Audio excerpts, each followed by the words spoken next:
नमस्कार साथियों, मैं हूं राजेश गुप्ता और आपका हमारे YouTube channel study with Rajesh Gupta में स्वागत है। अगर चैनल पे पहली बार है तो सब्सक्राइब कर लीजिए और बेल आइकन को प्रेस कर लीजिए ताकि आपको नई नई जानकारी हमें समय पर मिलती रहे। आज का हमारा टॉपिक है कैलिपर्स। इस टॉपिक में से दो क्वेश्चन फीटर ट्रेड में 2016 में जो एग्ज़ाम हुई थी उसमें पूछे गए थे। ये मेरे हाथ में जो पेपर है इसमें आपको बताऊंगा कि क्वेश्चन नंबर क्या है उसका और उसका आंसर क्या है, इन्हें किस तरह सॉल्व किया गया था। पहले हम टॉपिक कवर करेंगे, उसके बाद जो एग्जाम में पूछा गया था वो किस तरह से पूछा गया था उसके ऊपर डिस्कस करेंगे। तो आइए हम देखते हैं कि कैलिपर्स क्या होते हैं, कितने प्रकार के होते हैं, किस मटेरियल के बने होते हैं और उनका उपयोग किस प्रकार से किया जाता है और इसके ऊपर से किस प्रकार से जो प्रश्न आया था उसे कैसे सॉल्व करना है। आइए हम इसे देखते हैं।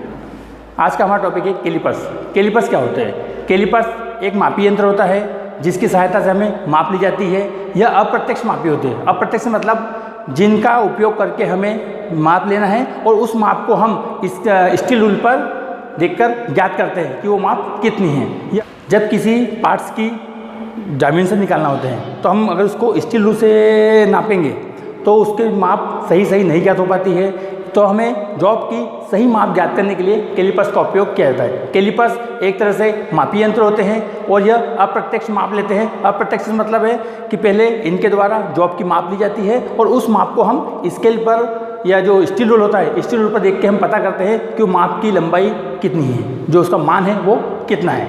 यह एक तरह के मापी यंत्र होते हैं। इनकी एक्यूरेसी स्टील रूल की तुलना में ज़्यादा होती है, इसलिए इनका उपयोग किया जाता है। अब हम बात करें मटेरियल की तो यह हाई कार्बन स्टील और माइल्ड स्टील के बने होते हैं। ये मटेरियल कौन सा होता है? हाई कार्बन स्टील और माइल्ड स्टील। दोस्तों, अगर हम बात करें कैलिपर के प्रकार की तो इसे अगर हम जॉइंट के आधार पर बात करें कि जो उनका जोड़ होता है, जोड़ के आधार पर बात करें तो यह दो प्रकार के होते हैं। पहला होता है रिवेट जॉइंट और दूसरा होता है स्प्रिंग जॉइंट। अगर हम रिवेट जॉइंट की बात करें तो इस प्रकार से जो कैलिपर होता है, कैलिपर का जो जॉइंट होगा वो रिवेट के द्वारा किया जाएगा। अगर रिवेट के ऊपर रिवेट से जॉइंट किया गया है तो ये रिवेट टाइप होगा, रिवेट टाइप जॉइंट होगा।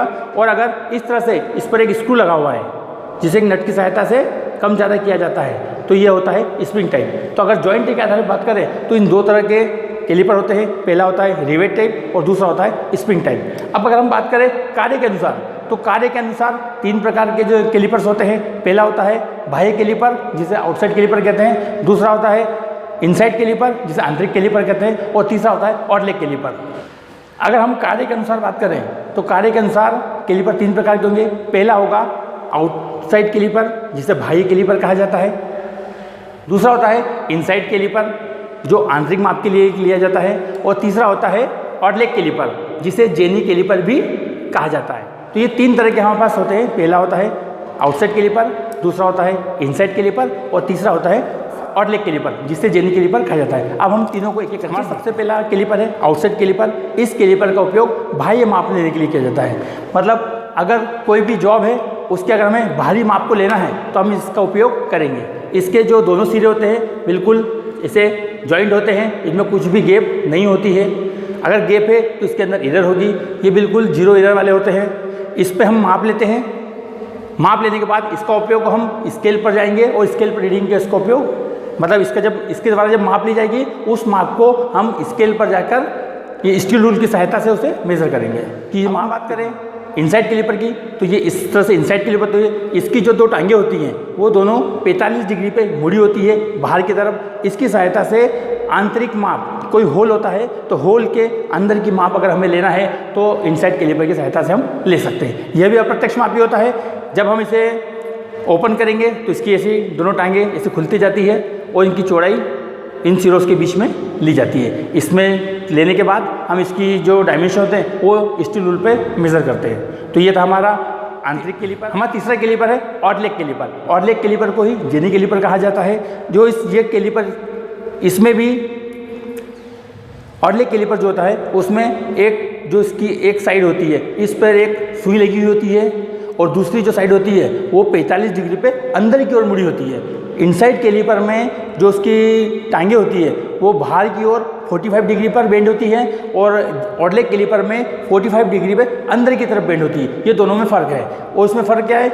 इसमें एक सुई लगी होती है, एक साइड पर सुई लगी होती है और जो दूसरी इसकी टांग होती है वो 45 डिग्री पर अंदर की ओर मुड़ी होती है। इसका उपयोग किया जाता है किसी भी जॉब पर समांतर लाइन खींचने के लिए या किसी गोलाकार राउंड जॉब है गोलाकार जॉब है उसका केंद्र निकालने के लिए इसका उपयोग किया जाता है। तो ये हमारा कैलिपर था जिसको हमने देखा। दोस्तों हमारा जो अगला टूल है वो है डिवाइडर। डिवाइडर जैसे नाम से ही क्लियर है, डिवाइड करना। इसका उपयोग डिवाइड करने में किया जाता है। मतलब जब कोई हमें लाइन दी हुई है या कोई जॉब दिया हुआ है जिसके समांतर बराबर भाग हमें बांटना हो तो हमें इसका उपयोग करते हैं। इसकी जो सिरे होते हैं बिल्कुल नुकीले होते हैं और ये बिल्कुल ऐसे जॉइंट होते हैं इस तरह से। इसकी सहायता से समांतर लाइन भी खींच सकते हैं और कोई लाइन हमें दी हुई है या कोई जॉब दिया हुआ है उसके बराबर हिस्सों में हम इसको बांट भी सकते हैं। तो ये हमारे थे कैलिपर। डिवाइडर भी एक तरह का कैलिपर ही होता है। तो ये थे हमारे कैलिपर्स। अब हम बात करते हैं कि जो हमारा व्यापम के एग्जाम में जो ऑब्जेक्टिव क्वेश्चन थे वो किस प्रकार थे। आइए हम देखते हैं। दोस्तों ये मेरे हाथ में व्यापम का पेपर है। ये फिटर ट्रेड का पेपर है जो 2016 में हुआ था। अगर आप व्यापम की साइट से पेपर डाउनलोड करेंगे तो उसमें क्वेश्चन नंबर 14 है। क्वेश्चन नंबर 14 है, ये आउटसाइड कैलिपर से पूछा गया था। इसमें क्वेश्चन है स्टील पैमाने के साथ स्प्रिंग टाइप आउटसाइड कैलिपर का प्रयोग किया जाता है। कैलिपर की परिशुद्धता है, मतलब कैलिपर की एक्यूरेसी पूछी गई थी।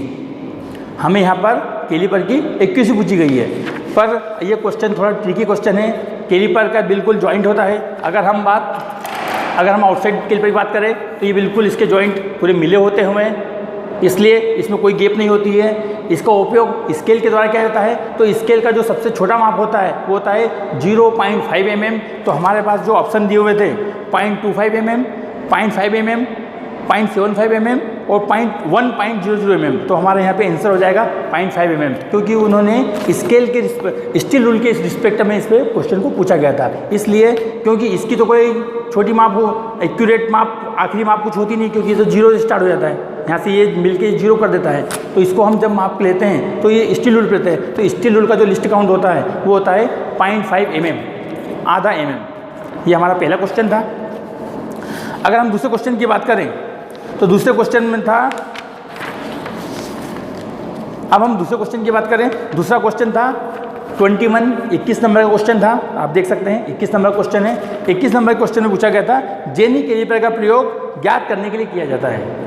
मैंने आपको बताया ऑडलेग कैलिपर या जेनी कैलिपर दोनों एक ही होते हैं। उसका क्या यूज होता है, समांतर लाइन खींचने में और किसी भी गोलाकार वस्तु या राउंड जॉब जो होता है, राउंड बार होता है, उसका सेंटर निकालने में किया जाता है। तो हमारे यहाँ पे ऑप्शन थे राउंड बार की बाहरी साइज ज्ञात करने में, राउंड बार की भीतरी साइज ज्ञात करने में, राउंड बार का केंद्र ज्ञात करने में।